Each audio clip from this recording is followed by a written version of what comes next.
Picture this. It's winter, 1946, and a young Bedouin shepherd is just wandering around the really jagged, arid cliffs near the northwestern shore of the Dead Sea. Right, he's out there looking for a stray sheep, probably. Yeah, Right. exactly. He's looking for a stray sheep, and he spots this dark, narrow cave opening up high in the rock face. And, doing what pretty much any bored teenager would do in that situation, he picks up a rock and just hurls it into the darkness. Just to see what happens. Just to see. Well, And he expects to hear, like, oh, dull thud, right? But instead, he hears this distinct, echoing crash of shattering pottery. Which is, honestly, it's arguably the most consequential sound of breaking clay in human history. Oh, absolutely. Because he climbs into that cave and finds a collection of ancient jars. Most of them are empty, but one holds 3 letter scrolls. And that one accidental discovery eventually led to the unearthing of an entire ancient library, the Dead Sea Scrolls. Yeah, and it just completely shattered our modern understanding of how the Bible was actually put together. It really did.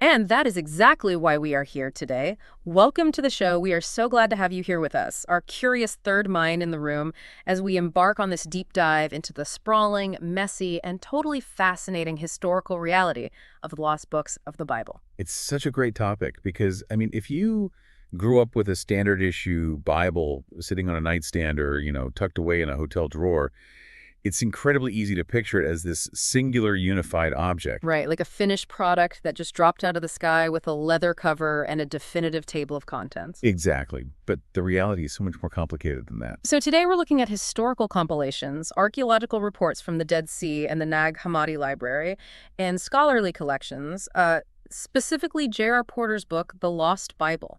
We want to figure out what exactly makes a biblical text lost. How was the official canon actually formed? And what do these excluded ancient texts reveal about history, religion, and literature? Right. It's a massive topic. It is. Okay, let's unpack this. Because to even begin talking about a lost book, we first have to understand the mechanism of how the found books like the official list came to be in the first place. Yeah, and scholars call that official list the canon. And the thing you have to understand is that the creation of the canon was not, it wasn't some weekend project where a dozen guys sat around a wooden table and just voted on what to include. Right. It was this agonizingly slow, centuries-long process of debate, community usage, and eventual crystallization. Yeah, because if we look at the timeline in our sources, it's staggering. The Hebrew canon, which Christians call the Old Testament, that only really began to take shape after the Jewish exile in Babylon in the 6th century BCE. Right, and it wasn't basically fixed until near the end of the 1st century CE. And the New Testament canon took even longer. It wasn't officially settled until the 4th century CE. Which means for hundreds and hundreds of years, there was absolutely no standardization. None. And this is exactly why that shepherd's discovery in 1946 is just so crucial. Because the Dead Sea Scrolls date from, around 200 BCE to 70 CE? Exactly. They take us right into that window of pre-Christian fluidity. When archaeologists analyzed those scrolls, they found copies of almost every single book of the Hebrew Bible. I think only Esther and Nehemiah were missing. Wow. But the real shocker was that they found multiple varying versions of the same biblical texts circulating concurrently in the exact same community. It's kind of like looking at a massive cinematic universe before a studio steps in to establish the official canonical timeline. That's a perfect way to put it. You have the early Hebrew text, but right next to it you have a Greek translation that changes a few details, and then an Aramaic paraphrase that adds a little bit of commentary. They were all living documents. Yeah, they were very much alive and evolving. But if everything was so fluid back then, why exactly is a text officially defined as lost? How does a lost book of the Bible differ from something like, say, the Book of Mormon? Oh, that's a really important distinction to make. Because books like the Book of Mormon are presented as new revelations or distinct later additions to the religious landscape. Okay, right. But a lost book of the Bible, at least in the historical context we're discussing today, is an ancient text that existed concurrently with the canonical books. They were written in the same eras. by people in the same religious communities, and they were competing for the exact same sacred space. So they aren't new additions at all. They're more like the ancient texts that just got left on the cutting room floor. Exactly. So who swept them off the floor? I mean, Right. if people were actively reading them, how did they actually get lost? What's fascinating here is that it basically happened in two main ways. You have active suppression, and then you have cultural neglect. Active suppression by the religious authorities. Right. So as the canons were closing, religious authorities in both mainstream Judaism and the early Christian church were really trying to define their identity against competing sects. So they had to draw a hard boundary. They started actively denouncing these other writings as erroneous or even heretical. They would order that they not be copied or read out loud in services. And I mean, if you aren't being copied by hand in antiquity, you'd disappear pretty fast. Oh, almost immediately. Right. But the second factor was neglect, which happened much, much later. Right, during the Reformation. Exactly. During the Protestant Reformation in the 16th century, there was this very strict push to return purely to canonical scripture. They wanted to strip away all the centuries of accumulated traditions. And then the Enlightenment hit a bit later, right? Yeah, in the 17th and 18th centuries. And Enlightenment thinkers heavily favored rationalism and, the scientific method. And these lost books are basically packed with wild visions, angels, and mysticism. Precisely. So scholars literally stopped seeking them out or translating them. They view them as intellectually embarrassing superstitions, basically. So the manuscripts just rotted away in monastic libraries. Wow. Okay, so that actually brings up a critical question about historical value. If these texts were actively pushed out by early councils and then totally neglected by later scholars, does that mean they are historically useless? Not at all. Like, do they bear the same historical weight as the books that actually made the cut? Well, no, the historical weight varies wildly depending on which era of lost books you're looking at. It's not a monolith. You essentially have two major categories here. Okay, break that down for us. On one hand, you have the pseudepigrapha, which literally translates to writings with a false title. Right.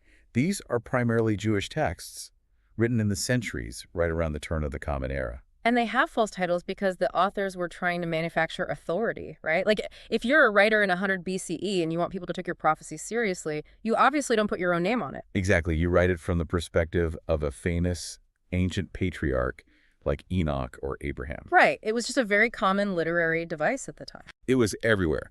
Now, on the other hand, you have the New Testament Apocrypha. These are the excluded Gospels, the Acts, and the letters.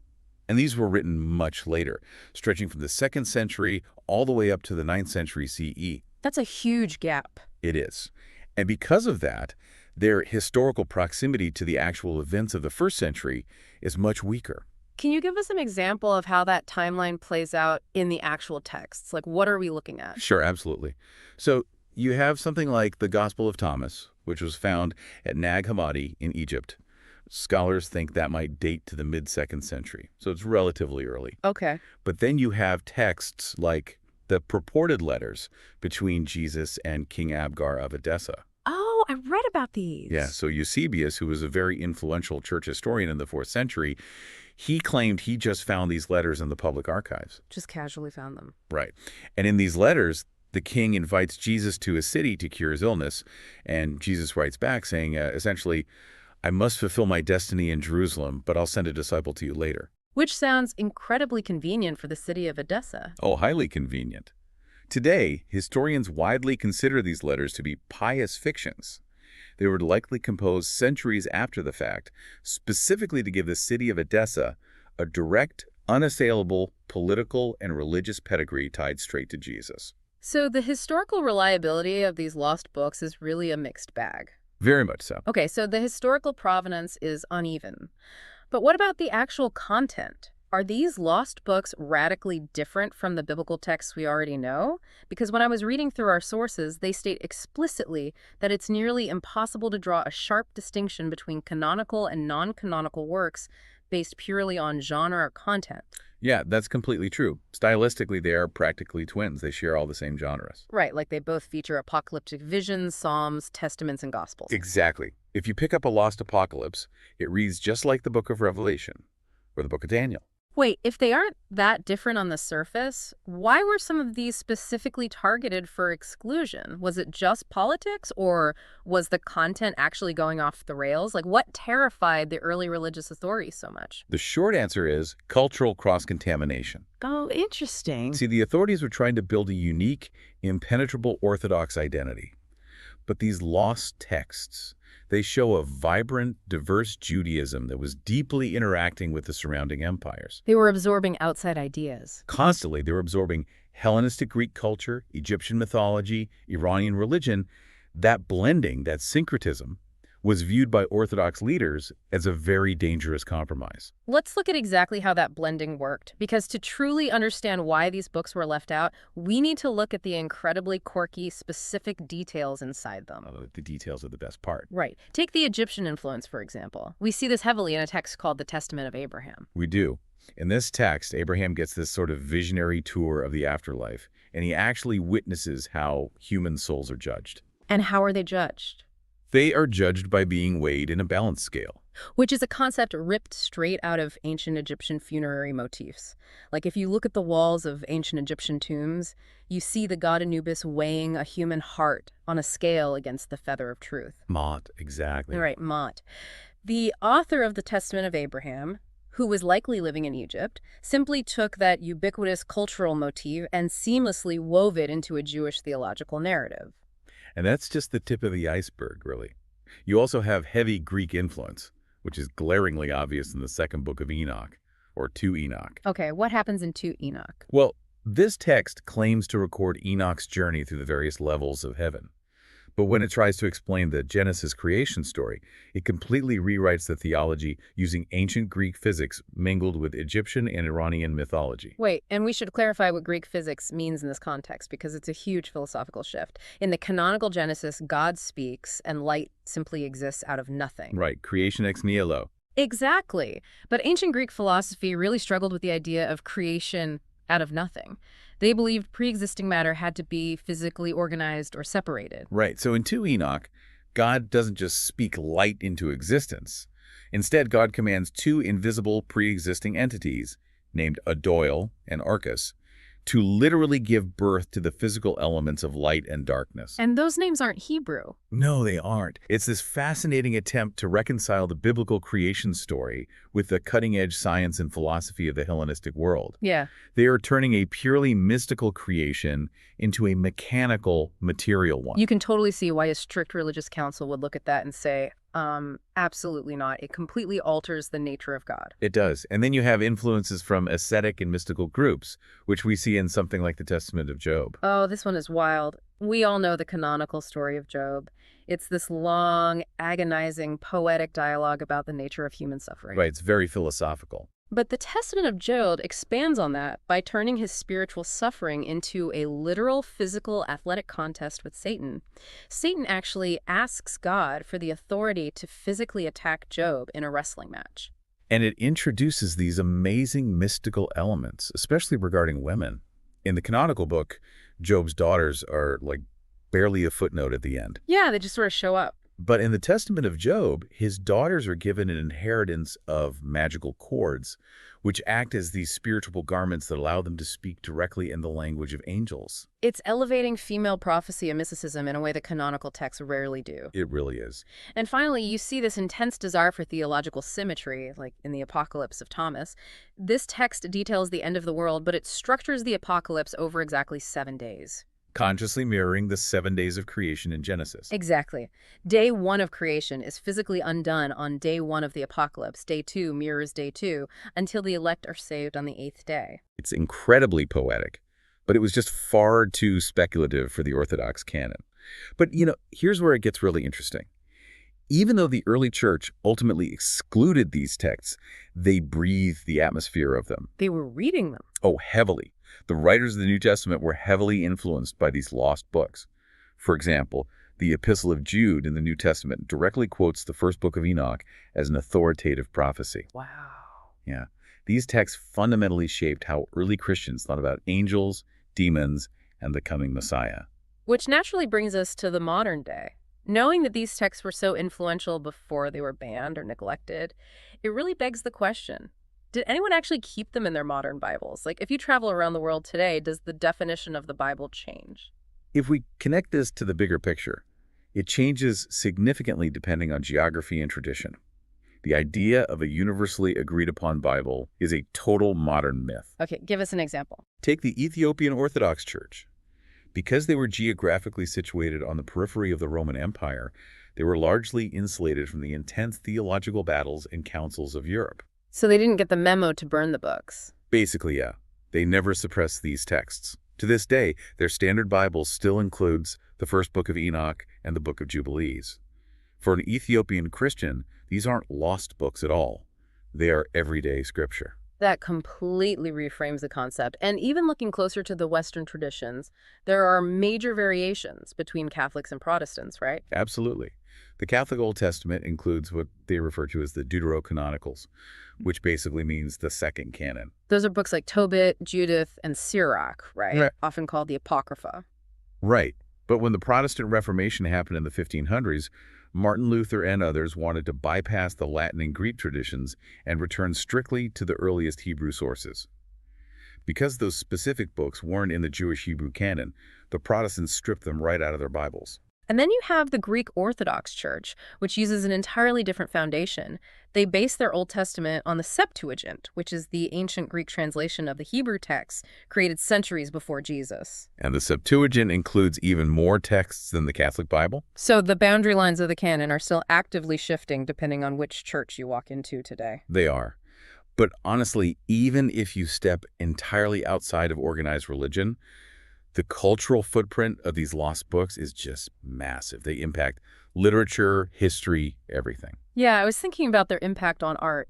If you walk into a museum and look at Western art, you are constantly looking at scenes from lost books without even realizing it. Yes, like Titian's famous painting. The presentation of the Virgin in the temple, it's such a striking image. It shows a 3-year-old Mary walking alone up this massive set of stone stairs to the high priest in Jerusalem. It's an iconic piece of Renaissance art. But if you read the canonical Gospels of Matthew, Mark, Luke, or John, that scene just does not exist. Right. There is zero mention of Mary's childhood in the official Bible. That entire story comes straight out of an apocryphal text called the Protevangelium of James.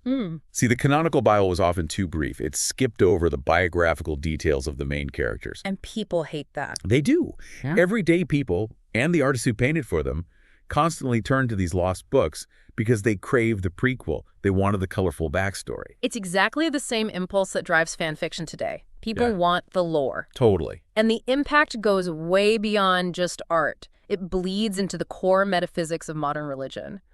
When you ask people where their specific ideas about the intricate hierarchies of angels come from, or the exact mechanics of how resurrection works, or the detailed geography of paradise and hell, most of that isn't explicitly detailed in the canonical Old Testament. No, it really isn't.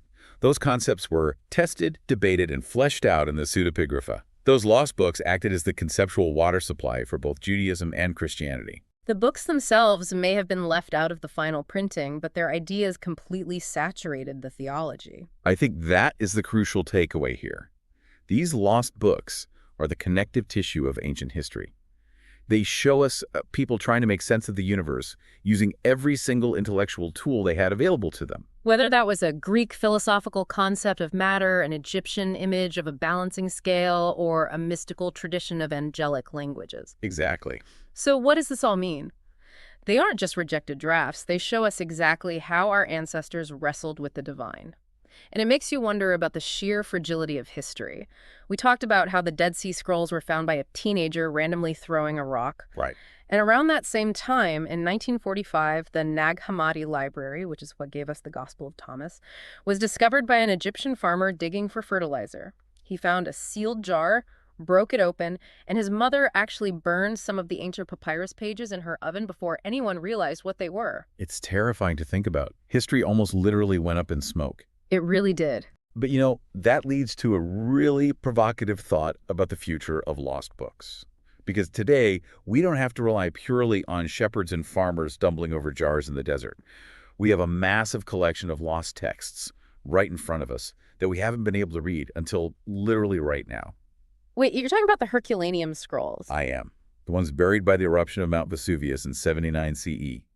There's an entire ancient Roman library that was carbonized. It was turned into literal lumps of charcoal by the volcanic heat. And for centuries, if you tried to unroll them, they just turned to ash in your hand. Exactly.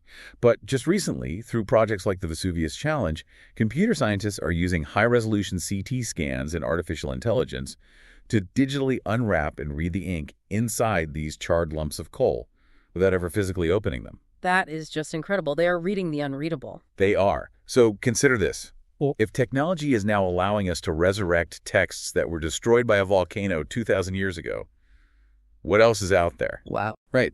How many so-called lost books, completely unknown gospels, or bizarre religious texts are sitting in museum storage right now, deemed hopelessly destroyed, just waiting for an AI to read them to us tomorrow? Our canonical history might not be as finished as we think it is. If that doesn't make you look at a bookshelf differently, I really don't know what will. The Bible isn't a sealed, finished structure. It's a sprawling ancient city built over thousands of years. And beneath the streets we walk on today, there are buried libraries and locked doors. And thanks to both accidental discoveries and new technology, we have only just started digging. Thank you so much for joining us on this deep dive. Keep questioning, keep reading, and we'll see you next time.